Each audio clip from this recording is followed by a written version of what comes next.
The laptop screen glowed blue in my darkened living room at 2:17 a.m., rain drumming against the windows of our downtown Seattle apartment. I'd been debugging code for 3 hours when the notification popped up, a video file shared to our cloud storage. Elara's phone must have auto-uploaded it. Let's see what my lovely wife was up to at her bachelorette party, I muttered, clicking play. The video started innocently enough. Elara and her friends at some upscale bar, champagne glasses raised, laughter echoing. Then the camera panned, and I saw him. Rhett Vossen, her college boyfriend, the one she claimed meant nothing, the one she swore she'd never see again. What happened next wasn't innocent at all. I watched my wife of 6 months lock lips with this guy like they were teenagers again. The worst part? She looked happier than I'd seen her in weeks. Her friends cheered them on, including Kit, her supposed best friend who'd helped plan our wedding. Well, isn't that just perfect? I said to the empty room. My voice sounded calm, almost amused. That surprised me. I should have been furious, heartbroken, something. Instead, I felt relieved, like a puzzle piece finally clicking into place. I paused the video and leaned back in my chair. Outside, Seattle's eternal drizzle painted patterns on the glass. Inside, my marriage was apparently a joke. But here's the thing about being a tech entrepreneur with a law degree. You learn to read contracts very carefully, especially prenups, especially the clause about material deception regarding pre-marital relationships. I opened my phone and scrolled to Beck Darren's contact. My attorney would love this. Then I found Seren Vossen's Facebook profile. Rhett's wife deserved to know too. Time to light some fires, I whispered, attaching the video to both messages. My phone buzzed. Elara. Phone battery completely gone. Heading home now. Love you. I glanced at the laptop clock. She'd be here in 20 minutes. Just enough time to set the stage. I printed the divorce papers I'd drafted months ago, call it paranoia or preparation, and placed them on our dining table next to her engagement ring box and the laptop, video cued to play. Then I grabbed my jacket and car keys. The front door clicked open just as I reached the elevator. Rowan? Why are all the lights on? Elara's voice carried down the hallway. I pressed the elevator button and listened to her footsteps stop abruptly. Then came the silence. Then the sharp intake of breath. Oh no! Oh no, no, no! The elevator dinged. As the doors closed, I heard her phone exploding with notifications. Seren worked fast. I spent the night at my office watching the social media firestorm unfold from my couch in the break room. Seren had posted the video on Facebook within an hour, tagging everyone she could think of. The comments section was brutal. Elara Carrick, homewrecker extraordinaire. Poor Rowan. He deserves so much better. Wait, isn't she the PR girl who lectures people about authentic living? My phone rang constantly. Elara's mother, her sister, even her boss from Morrison PR. I let them all go to voicemail. Around dawn, I finally listened to the messages. Rowan, this is Patricia. I don't know what game you're playing, but airing family business online is despicable. Call me. Delete. Rowan, it's Janet Morrison from the firm. We need to discuss this situation immediately. Elara's conduct reflects on our company. That one I saved. By 8 a.m., I was showered and caffeinated, ready for the real fun to begin. My business partner, Dave, cornered me the moment I walked into our startup's office. Dude, what the heck is happening? My wife showed me some video of Elara making out with some random guy. Please tell me this isn't going to affect the Morrison account. Before we dive deeper into this story, I have one small request. Please subscribe, drop a like, comment, and hit that hype button to boost this channel so more people can discover these incredible Reddit stories. I poured myself coffee from our machine, taking my time. Well, Dave, that depends. How do you think Janet Morrison feels about her senior PR executive becoming Seattle's most famous cheater overnight? Dave's face went pale. The Morrison account is 60% of our revenue. Was 60%. I'd start making some calls if I were you. My phone buzzed with a text from Beck. Prenup clause is airtight. She gets nothing. When do you want to file? I typed back, give me 48 hours. I'm not done yet.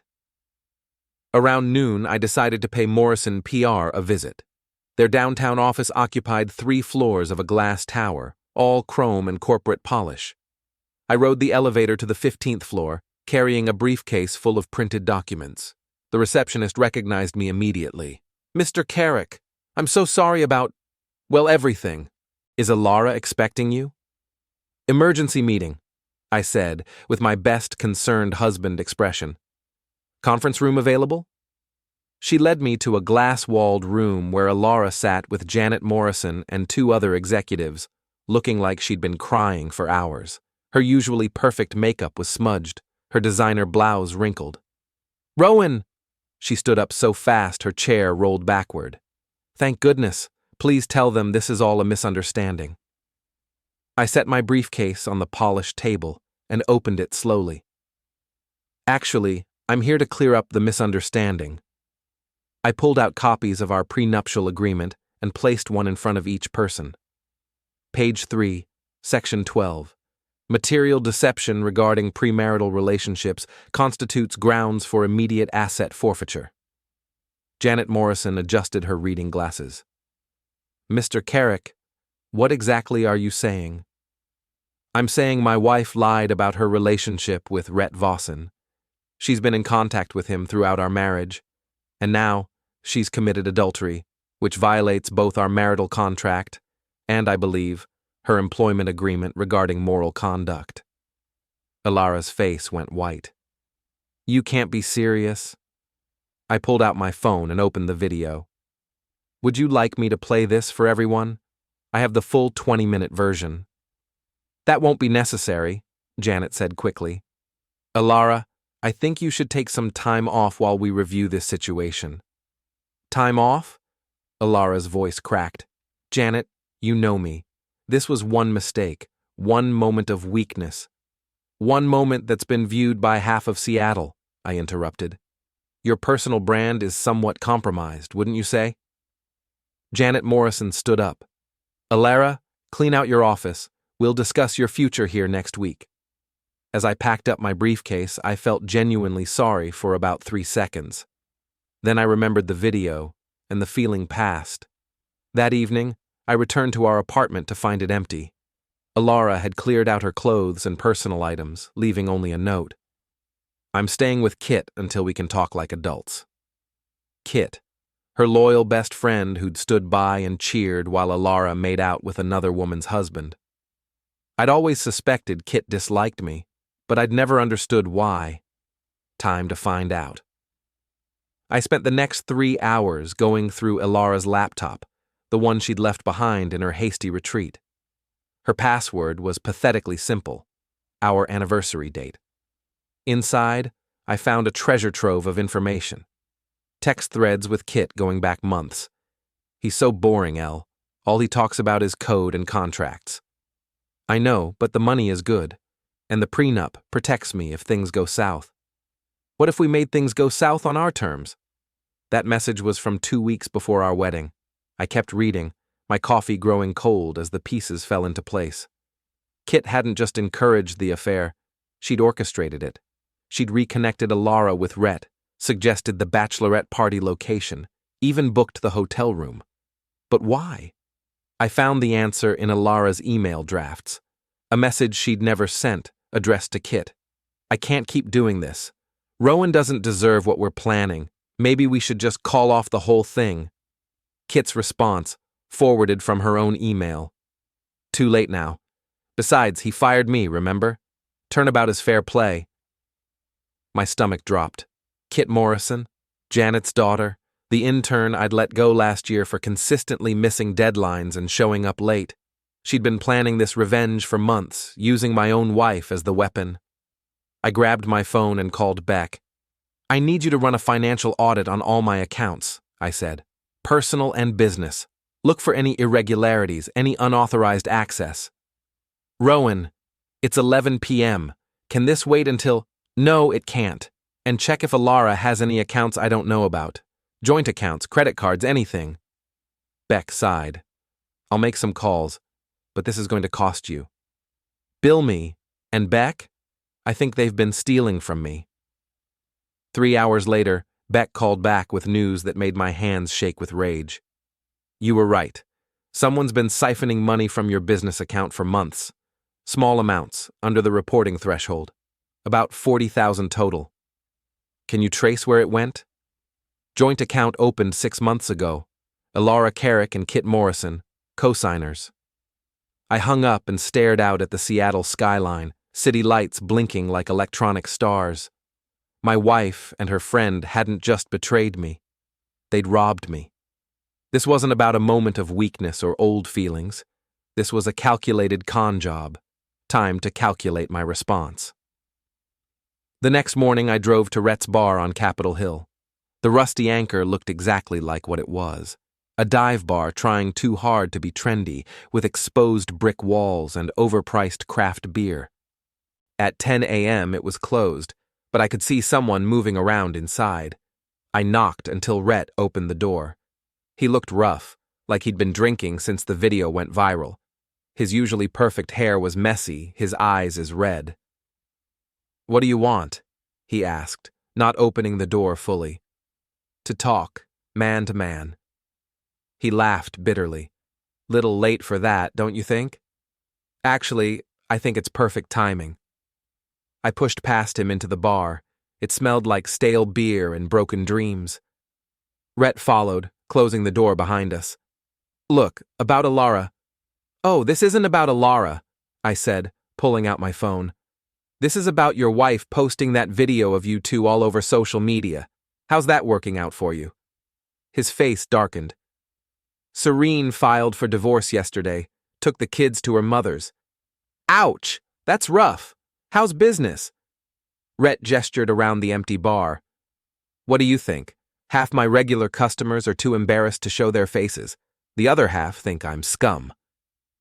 I nodded sympathetically. Yeah, that's the thing about small communities.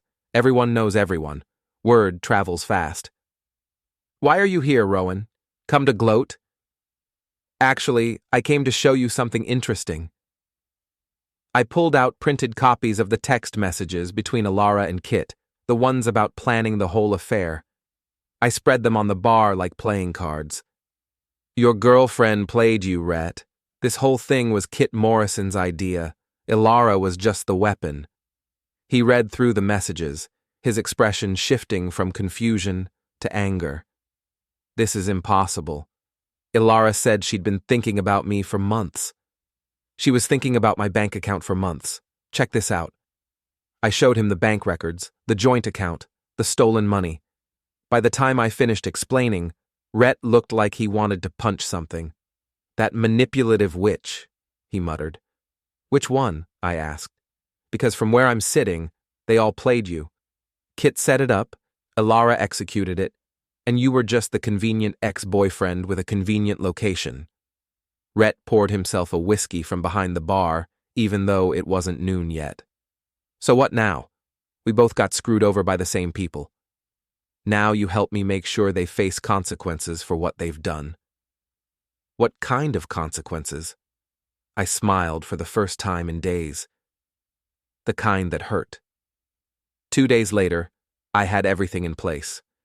Beck had filed the divorce papers and frozen Elara's access to our joint accounts. I'd contacted the district attorney about the embezzlement, providing detailed financial records, and I'd set up a meeting with Kit and Elara at the downtown parking garage where this whole mess started. They thought they were coming to negotiate. They were wrong. I arrived first, parking on the top level where the city spread out below like a circuit board. Rain fell steadily, turning the concrete slick and dark. At exactly 8 p.m., Kit's BMW pulled up, followed by Elara in her rental car. They approached cautiously, Kit carrying an umbrella, Elara clutching a folder. Rowan, Elara said, her voice shaky. We need to talk about this like reasonable adults. Reasonable adults don't embezzle $40,000 from their husband's business, I replied. Kit stepped forward, trying to look confident. That money was compensation for emotional distress. You have no idea what Elara's been going through. What she's been going through? I laughed, pulling out my own folder. Let me tell you what I've been going through. I opened the folder and began reading from the printed messages. Every text, every email, every detail of their plan to destroy my marriage and steal my money. With each revelation, their faces grew paler. You orchestrated this entire thing because I fired you for being incompetent, I said to Kit. You used my wife to get revenge on me and convinced her to steal from me in the process. That's not how it happened, Kit protested, but her voice lacked conviction. Really? Because I have 6 months of messages that say otherwise, including the ones where you coached Elara on what to say to Rhett to make him think she still had feelings for him. Elara finally spoke up. Rowan, please, I know this looks bad, but we can work this out. The money, we can pay it back. With what? You lost your job, remember? And Kit, well, I turned to her with a grin. How did your mother take the news about your little scheme? Kit's face crumpled. You told my mother? I told everyone, Kit. Your mother, your father, the partners at Morrison PR. Turns out they don't appreciate employees who use company resources to plan elaborate revenge schemes against clients. The rain intensified, drumming against the concrete around us. In the distance, I could hear traffic humming along the interstate, people going about their normal lives while these 3 women faced the consequences of their choices. Here's what's going to happen, I continued. Elara, you're going to sign these divorce papers and walk away with nothing, as specified in our prenup.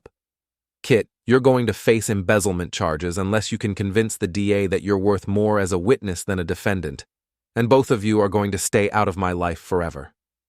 You can't do this, Elara whispered. I'm your wife. You were my wife. Now you're just someone who made a very expensive mistake. I handed them each a copy of the divorce papers and the criminal complaint I'd filed. You have 48 hours to decide how you want to handle this. Cooperate, and maybe you can avoid prison time. Keep fighting me, and I'll make sure everyone in Seattle knows exactly what kind of people you are. As I walked back to my car, I heard Elara calling my name, her voice breaking. I didn't turn around. Some bridges are meant to burn. The rain washed the city clean as I drove home to my empty apartment, finally free of the lies that had been poisoning my life. Tomorrow, I'd start over. Tonight, I'd sleep better than I had in months. Justice, I'd learned, doesn't always come from courts and lawyers. Sometimes it comes from simply refusing to be anyone's victim ever again.